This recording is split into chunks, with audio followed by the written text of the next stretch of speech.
August is Women's Month, and we at the station are showcasing powerful and resilient women. These are people who have gone through incredible trauma or change in their life, and they have come back better and stronger.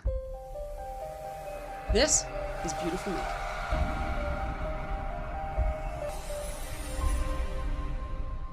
Ursula T is a photographer and an author and an all-round amazing woman. She came back from a double stroke, taught herself to walk and talk and film again, and is now running a thriving business on making other women feel beautiful. This is her story.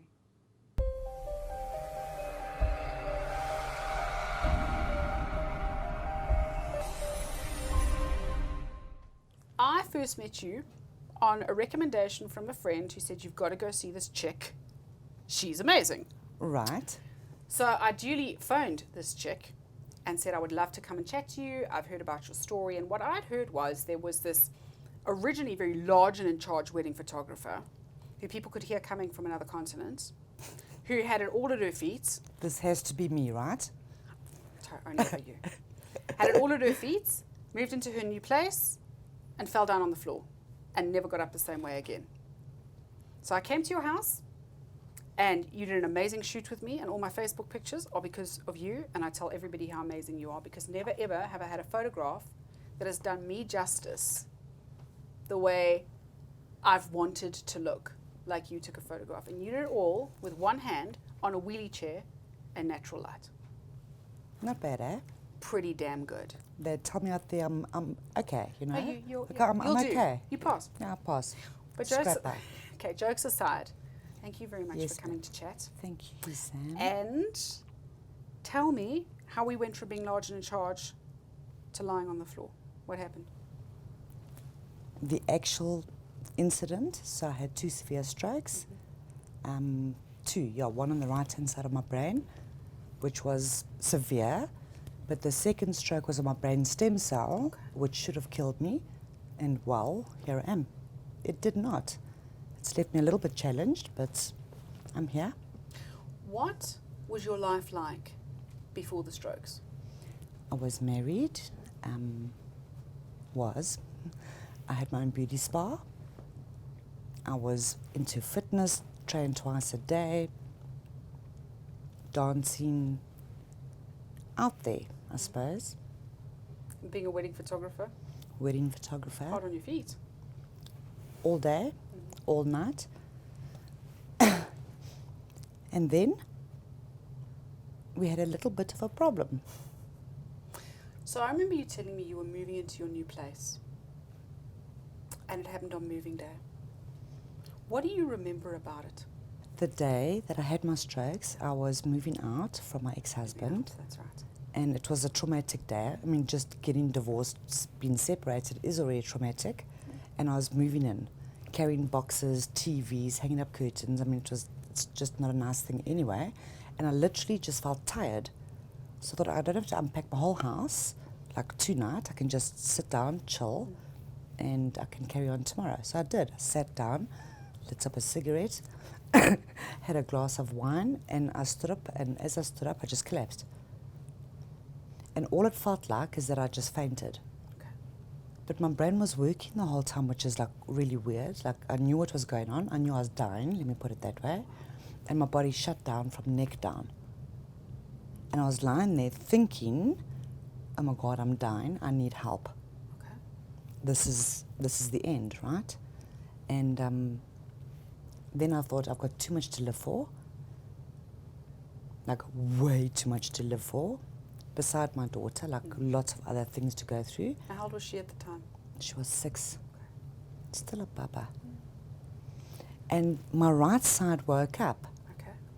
Just like that. Like in the next, I don't know, it could have been an hour, it could have been 10 minutes. And thank God, because I am right-handed. That's lucky, because I'm not. My stroke of good luck, right? Now you know where my title comes from. So that's how it happened. So what did you do when your right hand woke up and you knew you needed to get help? I thought if I don't get to my cell phone, which is lying miles away from me on the patio where I collapsed, I'm going to die. So I did. I crawled with my right hand until my nails were bleeding and off until I got to my phone. And my brain was working the whole time. It was like, and I knew something was horribly wrong. I pressed redial on my phone and I called an old client. I said, Chantal, please come and help me. I'm dying. And did she spring into action? Because that is a hectic call to get. No, she did. And she said to me, well, give me your address. Now, I couldn't, it was a new townhouse that same day. I could give her exact directions, but I did not know the number of the units. I could tell exactly how to find me, but no other details. And she found me. She climbed over my garden wall, Wow. came and found me, and off I went to emergency. So what happened there? Bit of a crazy day, hey? I'd say. Bet you didn't even get to finish your cigarette. Or my glass of wine. Or your glass of wine. So, got to hospital, and the doctor looked at me and he says, you're having a stroke. I remember looking at him saying, get the F-bomb out of town. Okay. I am way too young for this. How old were you? 39. Okay. Kind What of was young. happening? Kind of young, hey? That is young. So from his last statement, next minute I was had like hooked up to machines and no, it was getting real, right? And that was it. That was it, you know. But that was Just it. another day, you Yeah. know. How long were you in hospital? 3 weeks in ICU and 8 months in rehabilitation. And what happened over those 11 months? Because you couldn't work and you couldn't look after yourself. I lost my business. Okay. I got divorced. And he didn't divorce me in hospital on purpose. Okay, we were separated already, but it was just a hectic time. And all it did was focus on me not giving up, if that makes sense. So my first day in rehabilitation, doctor says to me, you will never sit again, you will never stand again, and you will never walk again. That's comforting. No, it was amazing. So I felt so encouraged, I'm right? sure you are. So I took one look at him and I said, you know what? You are wrong. I am going to walk out of this hospital. I don't care if it's with a stick or however I get out of here, I'm going to walk. He said, I'll wait for you at the door. So that initial challenge of you will never was me. Screw that, right? I'm going to sit up. I'm going to do my thing. What support did you have? Family, friends? Family, mom, my brother, who came to see me almost every night. My mom was fantastic in hospital, like lots of treats and stuff. I had lots of friends coming to see me, but it's almost like you lose people along that path, if that makes sense. But my mommy was there, and my brother, Yeah. and your Baba? and my baba. Difficult for her, and she was so sweet. So she was small, and we had to tell her what was going on. Well, I insisted, because like, where's mom now for all these months? And then she gave me a phone call in the hospital. She's like, hey, mum. I'm like, hello, my darling. She says, I've got something very important to ask you. I said, what is it, my babe? She says, are you still walking like a dork? Right? I know his child shoes. So I said to her, I am, my darling, but guess what? I'm walking much faster. She says, super proud, bye. So that was the conversation with her done. Every time she came to see me in hospital, she'd start singing to me down the passage. Don't worry. Can't sing, but you know the song?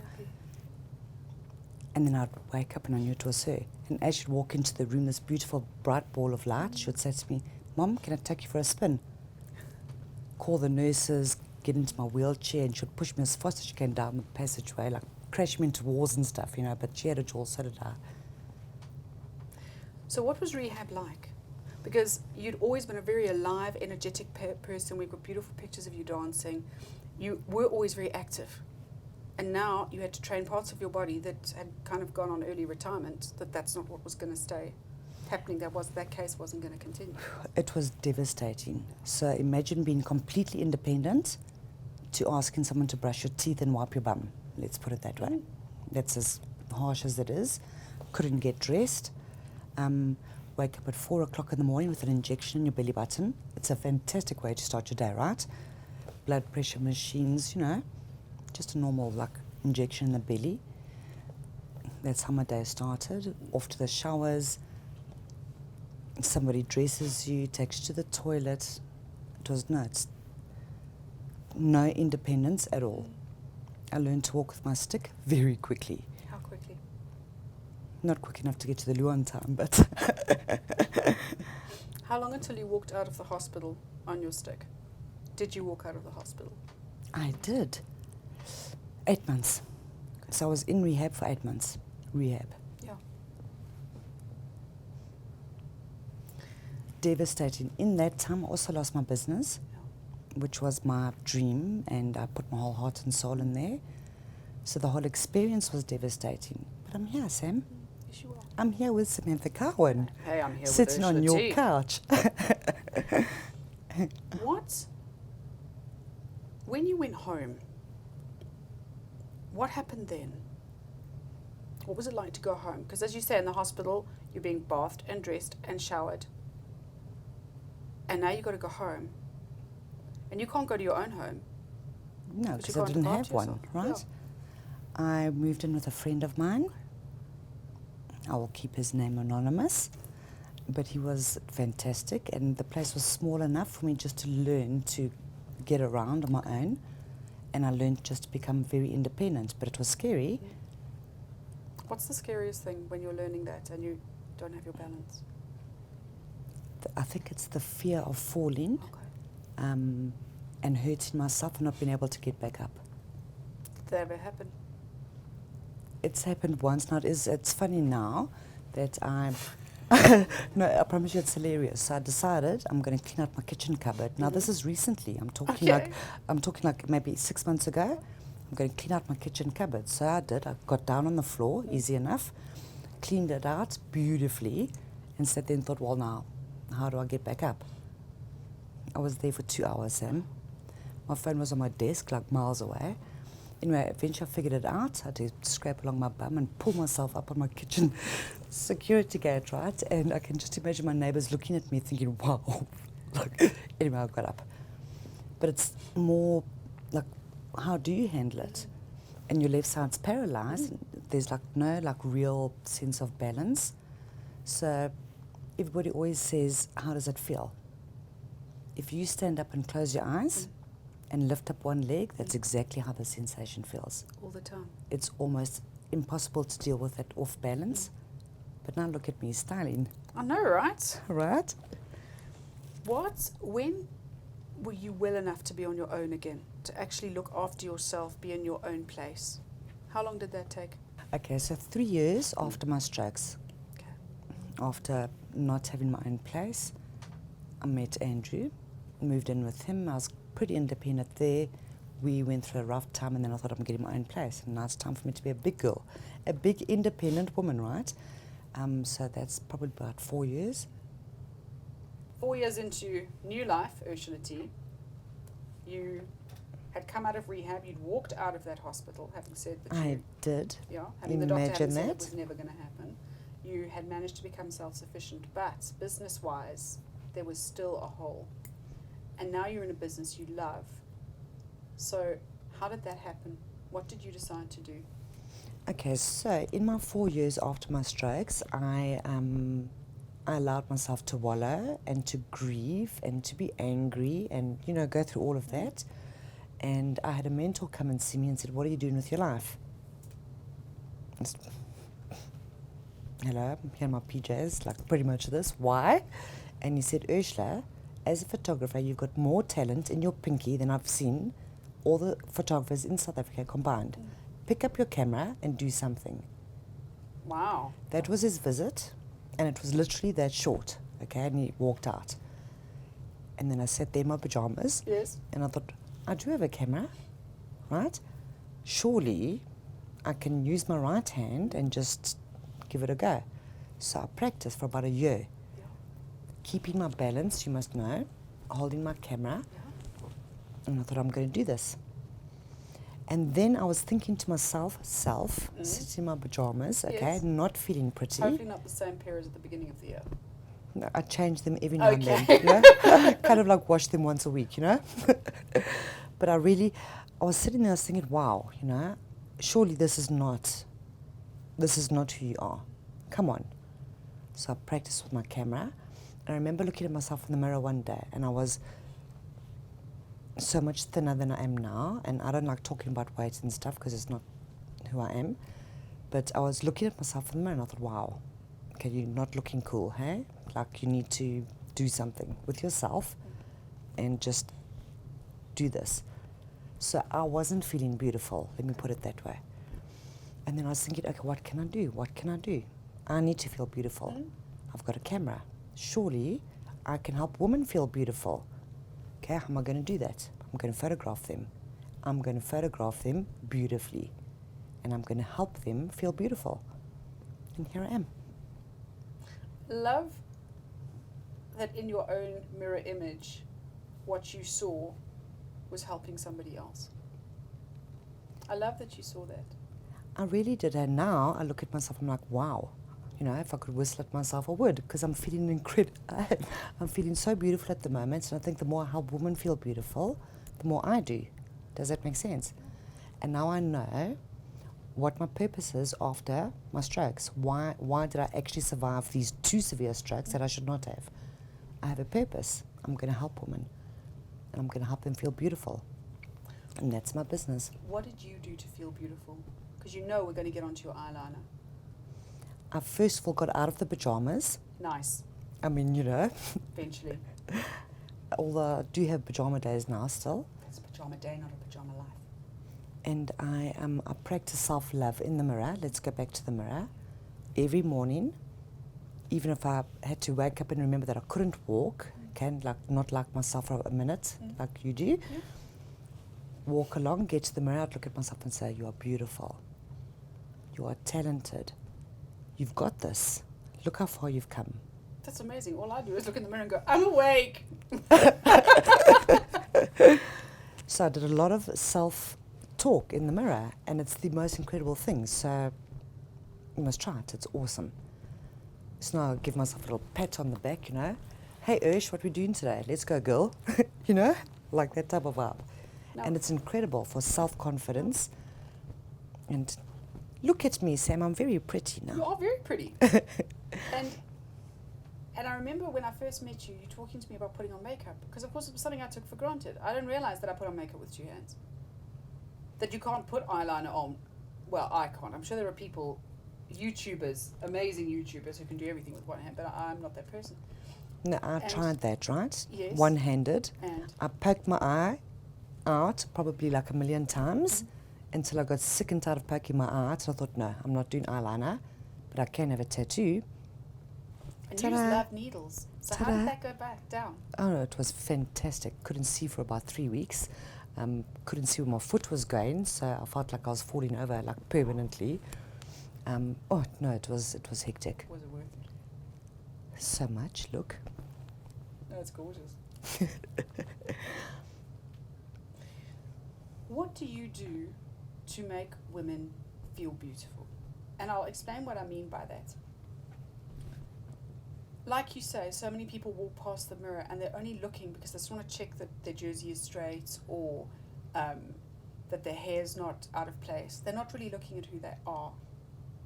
And it's like we get caught by the mistakes in the reflection, the flaws. Sure. And don't actually look at ourselves properly. And I think through a lens, you get to look at people in a second way. So you see them as they are, and then you take that vision and put it through your lens. That is exactly. So I have a slogan, I know beautiful, and I will find yours. And I promise you, any woman that doesn't feel beautiful, I will change your mind through a session.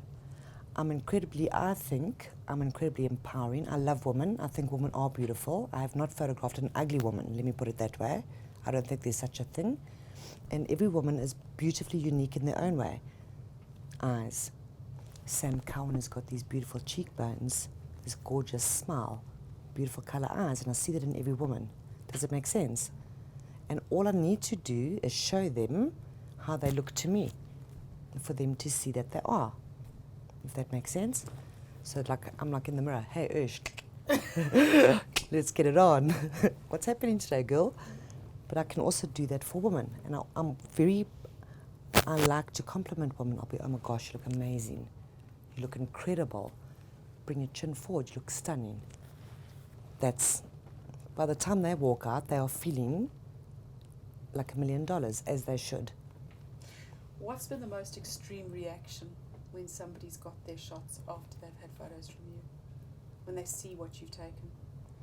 Besides bursting into tears, I get that. That's like the normal reaction.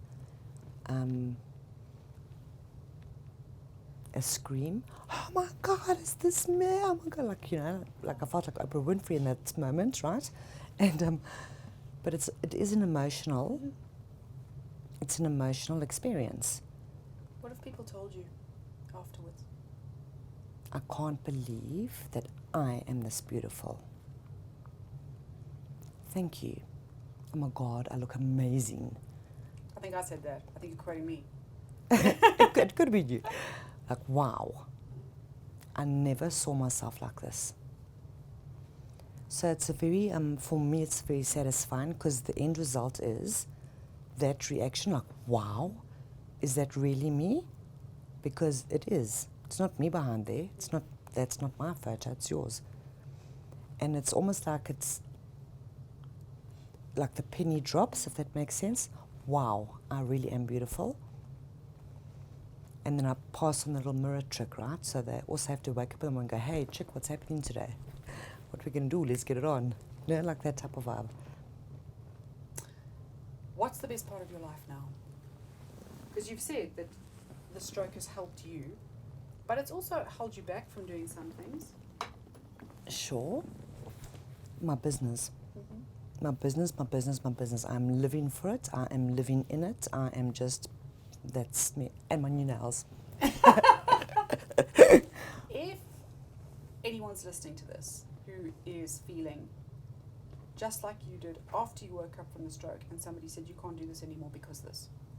Because I think I can't speak as a man, but I know for myself, there have been times where you catch sight of yourself in the mirror and maybe Mr. Gravity's been a bit unkind, or it's just not been a great day, or for whatever reason you're just feeling a bit low and sorry for yourself. And for me, my way of getting out of that is to get active, and especially with swimming, it's my hugest passion. And you are very good at this. I'm just very enthusiastic at this, but thank you very much. But what my high point is knowing I've always got that to go back to, that's where I feel, ironically, in a bathing suit, the most powerful, the most invincible, the happiest. So what is it for you? Maybe my next client, or my next session, that is like, so it can be even like in a month's time or 2 weeks' time or whenever. I look forward to that session, like with all of my heart. Does it make sense? Makes perfect sense. And I look forward to spending time with people. I love spending time with people and just being part of their life for a day. So my daughter's a huge thing in my life. So a teenager now? 13. Me too. It's fun, hey? The hormones are fun, yes, right? It's fun. It's the best age. Love you, baby. Back to you. Tell me too. If anyone's watching this and thinking, this is what I was originally going to ask you, and then I got carried away with talking about, I just love the fire inside and the passion about helping others.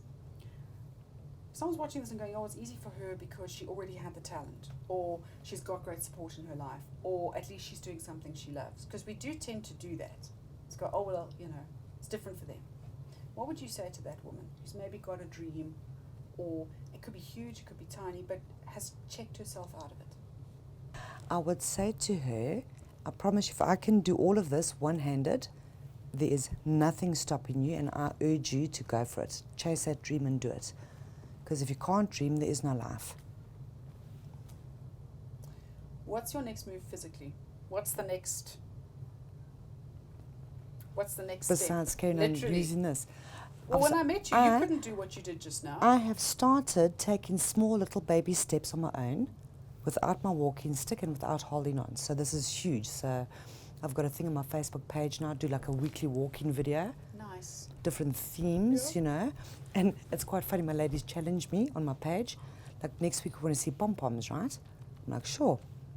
Go try find pom-poms online. You know, so weekly. Substitute, of course. So now I'm taking tiny baby steppies on my own. and I'm going to keep taking those baby steps.